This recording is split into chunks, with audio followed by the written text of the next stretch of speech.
Another welcome to Prime Sports with me, Razak Musbao. Let's bring you the latest from the African Games. Of course, Ghana's team captain, Abeku Jackson, won his second medal at the ongoing African Games competition after his success in the men's 100-meter butterfly event. Abeku claimed the bronze medal in the event, finishing with a time of 53.80 seconds. The 23-year-old's achievement adds to Ghana's 4 medals, which were won over the weekend, and the second for the swimmer after clinching a bronze in the men's 50-meter butterfly event. Here's how the action unfolded, and after that, we'll hear from the man himself.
Well, Abeku Jackson did win that very contest. However, his time did not match up to the earlier individuals who did that swimming, and so he had to settle for the bronze medal. Well, my colleague Daniel Kranti has been explaining how that happened, but before that, Abeku Jackson himself spoke to us.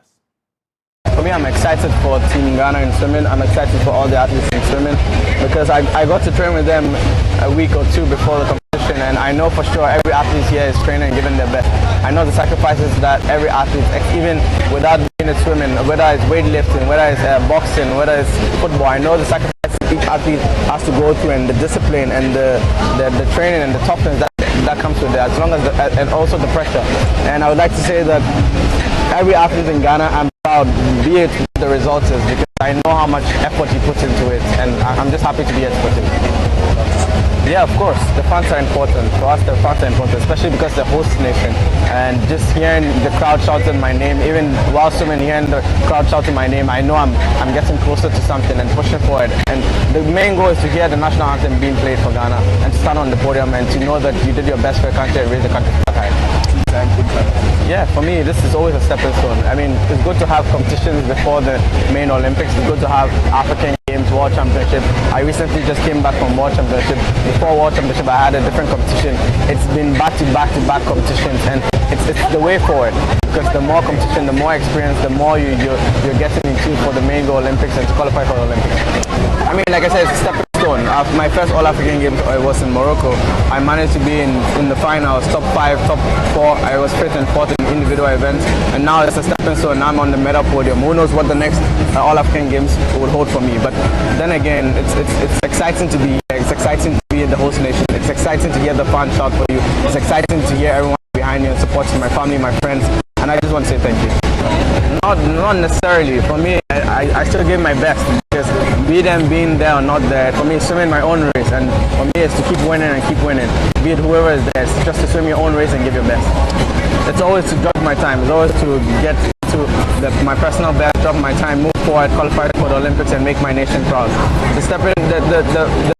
The next step for me is to go back to training, see what went wrong, be it medal, 2 medals, 3 medals. There's always something. There's always room for improvement.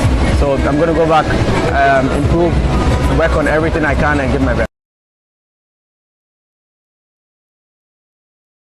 Been explaining why Abeku Jackson, despite winning the 100-meter butterfly re-swim, but didn't clinch the gold medal. So Ghana's Abeku Jackson finished third in the 100-meter butterfly men's final. And there was a re-swim earlier this morning after yesterday's race had a slight mishap. Now what happened yesterday was that two swimmers did not hear the starting bell, and that meant that they did not take part in yesterday's race. However, the officials failed to end the race after there was a mishap with the start. So that means that the rest of the guys who entered the water finished the race. So after that, they were given the option of keeping their times from yesterday or partaking in the re-swim. Abeku Jackson decided to partake in the re-swim, and he won that re-swim. But unfortunately, his time could not better that of Egypt's and Abdallah and South Africa's Jardine Eaton.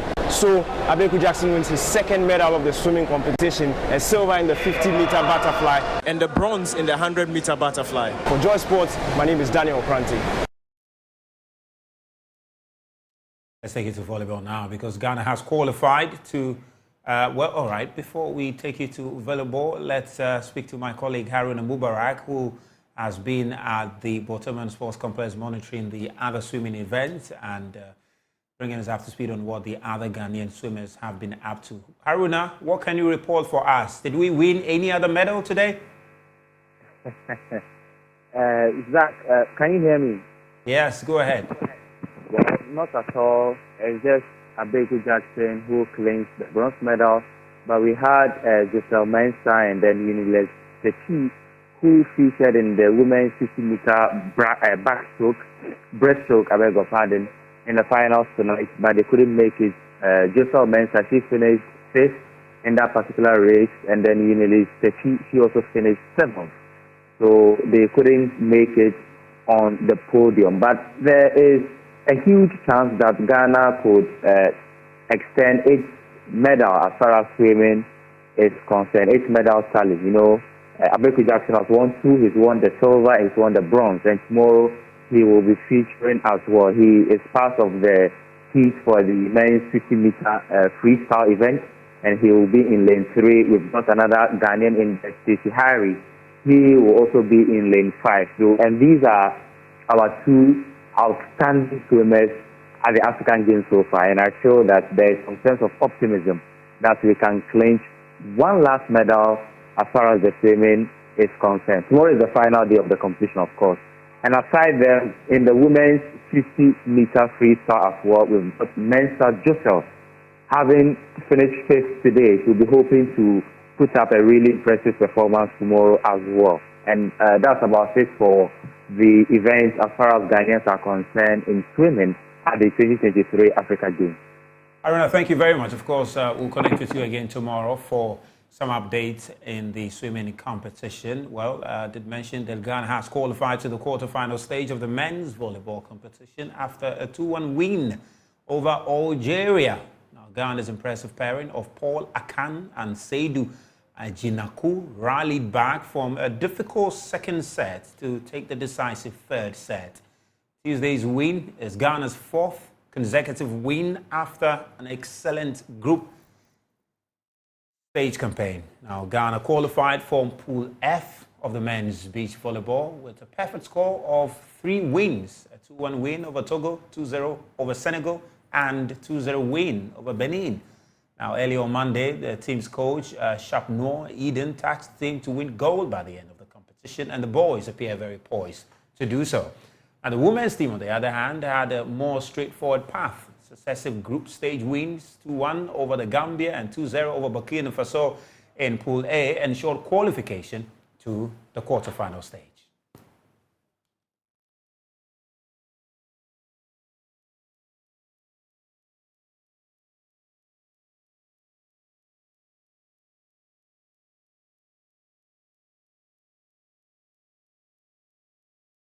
Well, in football, Ghana is in action tonight at the Accra Sports Stadium. The Black Satellites, they've taken a lead in their game. The Black Princesses will also be in action at the Cape Coast Stadium. They've actually started the game, just about ending the first half of that action. My colleague Lawrence Baidu have been keeping tabs on the football action. He's currently at the Cape Coast Stadium, but also keeping tabs on what's been happening at the Accra Sports Stadium. And he joins me on phone again for some update. Lawrence Baidu, what can you report from the Cape Coast Stadium? Have the ladies finally scored?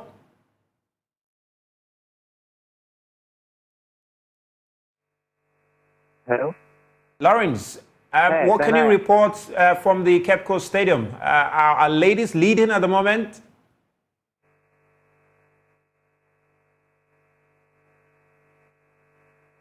We appear to be struggling to hear Lawrence. Lawrence, I hope you can hear me clearly. I was asking you what you can report from the Cape Coast Stadium. We know the Black Princesses are in action tonight for their second game in the women's football. We know the Black Satellites are also in action at the Accra Sports Stadium. What can you report on those two games happening at the moment?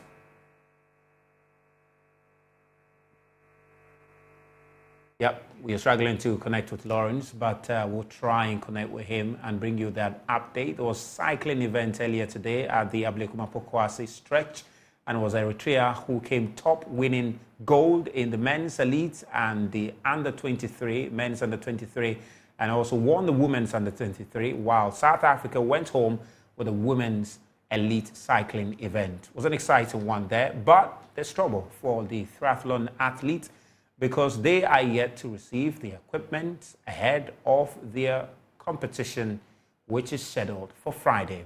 Now, on phone is Abdul Rauf Zakaria, who is the coach of Ghana Triathlon team, and he's been expressing concern about this delay, and he joins me on phone to help us appreciate why the delay has occurred and how that will impact their preparation for the games on Friday. Mr. Abdul Rauf Zakaria, can you hear me, please? All right, we seem to be struggling. Our phone lines are disturbing us a bit. We'll try and speak to him. But this is the update as far as the medal table is concerned at the moment. Just look at it now.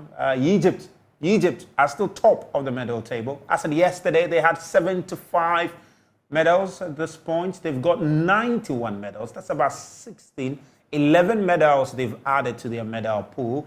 Nigeria got 48 now, and Algeria got 65. But Nigeria has more gold medals, 22 of them against Algeria 18, and South Africa got 64, 17 medals. Tunisia got 39, 4 gold medals, and it goes all the way. Ghana is still lying 10th. They've got 1 gold medal, 3 silver medals, and 1 bronze medal, making it 5 in total for them. So Uganda is also climbing up. They've got 1 gold medal. Madagascar been able to pick at least some 3 gold medals. Tunisia got some 4 gold medals. South Africa, 17 of them over there. And Zambia and Zimbabwe and Namibia all got 1 gold medal. Libya, Cameroon, Cote d'Ivoire, Senegal, they are yet to pick a gold medal, but have been able to do well in the silver and bronze medal edition. So Libya, for instance, got 4 silver medals. Cameroon got 3 silver medals, 3 bronze medals, in total making 6.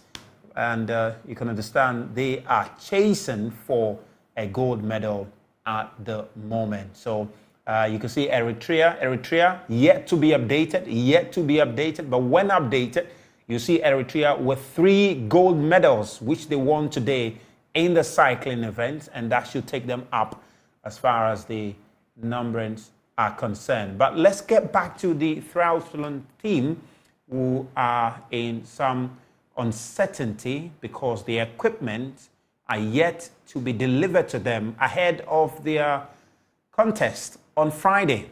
Yeah, coach is Abdul Rauf Zakaria, and he joins me on phone. Abdul Rauf, coach, can you tell us what have you been told to be the reason why you are yet to receive your equipment for your contest? Hello, coach. Hello, coach. Yeah, well, we're struggling to connect with the coach over there, and we'll try and get there. But the minister himself, Mustafa Yusuf, has been responding to some of these concerns that have been raised by the federations, and he's been saying that all the federations have received their equipment, but Triathlon Team Ghana of Triathlon are yet to receive theirs. Abdul Rauf Zakaria now joins me on phone. Coach, can you tell us, first of all, what kind of equipment do you need for your competition on Friday? Okay, so we need a road bike. we need road bikes and helmets. We also need cycling shoes, triathlon specific, and then we need running shoes for the run leg. And then when it comes to the swim, we need swimming goggles for the swim. And then triathlon suits. Great. Now, just help us understand, what is the nature of your sport? For which reason you need all of these equipments? Okay, so it's made up of 3 different events put together. That is swimming, cycling, and then running. Okay. So you need to swim 750 meters, you cycle 20 kilometers, and then you finish it up with a run of 5 kilometers. Okay. Yeah. Okay. Now, have you been in touch with the ministry? And if you have, what have they been saying to you regarding the delay in the delivery of your equipment? Well, our head of delegation is speaking with the CDM, and the equipment are still not in, but we are reaching on Friday, and they are trying to see what they can do for us, but as it stands now, we don't have the equipment. Is that all they've been telling you, that they are trying to see what they can do? Yes, for now. How will it affect your preparation? Because it's just about 3 days away from Friday. If you do not get it on time, are you likely to pull out of the event? Not really. We have a bike that we use for training, not in the best of conditions, not even the best of bikes. In fact, it's not even qualified for training if you want to compare. And that's what we have to use for the race. We will not pull out, but we will have to use what we have for the race. I'm sure you heard the minister at the press conference yesterday. Yes. He was indicating that pretty much all the equipment that were needed by Team Ghana have been supplied. Were you surprised by the comments he made, knowing that you haven't received your equipment? Yes, I was very surprised. Very, very surprised. Yes. Well, interesting. Coach, we will follow up on this, and hopefully before, at least latest tomorrow or Thursday, you'll get it before the competition on Friday. We'll definitely follow up on this. Thank you so much for making time with us. You're welcome. You're welcome. Great. Now, did mention to you that Ghana's Black Princesses are in action in Cape Coast, and the Black Satellites are in action at the Craft Sports Stadium. Lawrence Bedu is our man on that beat. He's in Cape Coast monitoring the Black Princesses. He's also keeping tabs on the Black Satellite. Lawrence, we lost you a bit, but please tell us, what is the update from the Cape Coast Stadium at the moment? How are the Black Princesses faring? Good evening, Zach.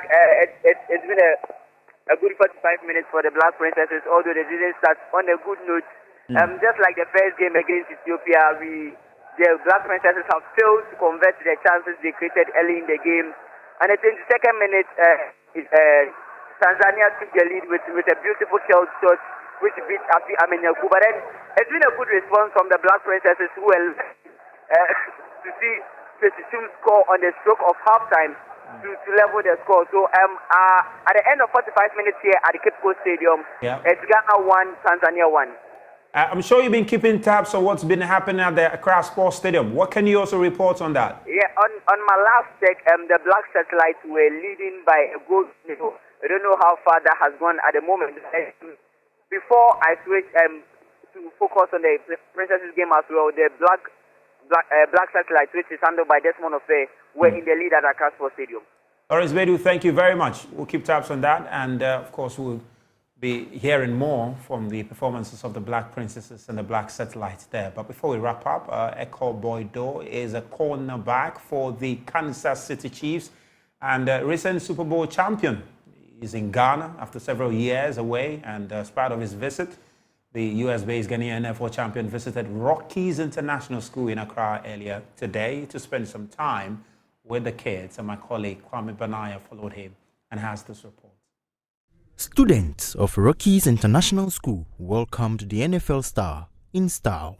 Accompanied by his brother, parents, and Kansas City's teammates, the Super Bowl champion spent some time with the kids for a moment of inspiration. He later took the kids through some NFL tips on the field as a way of building their skills and confidence in the game. Speaking to Joy Sports, Cowboy Doe was excited about his trip to Ghana and is already looking forward to the next one. I just can't thank God enough for giving me this platform to inspire all these kids. So the main reason was because I haven't been back in 21 years since I was born here, to see family, and secondly, just to reach out to the kids of Ghana, of Accra, and that's been going really well.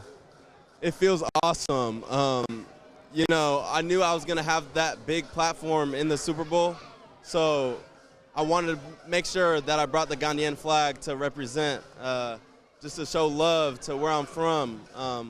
And I'm glad I did because, I think I got a little bit of attention, which helped me be able to come here and have some connections, some people that I can talk to and, give back. That's definitely going to be my main goal when I come back to Ghana, when I come back to Accra. And I can't wait to, share my knowledge to all the little kids, what it's really about, and, show them exactly how you play football, the basics of football. So they gain interest in it, and yeah.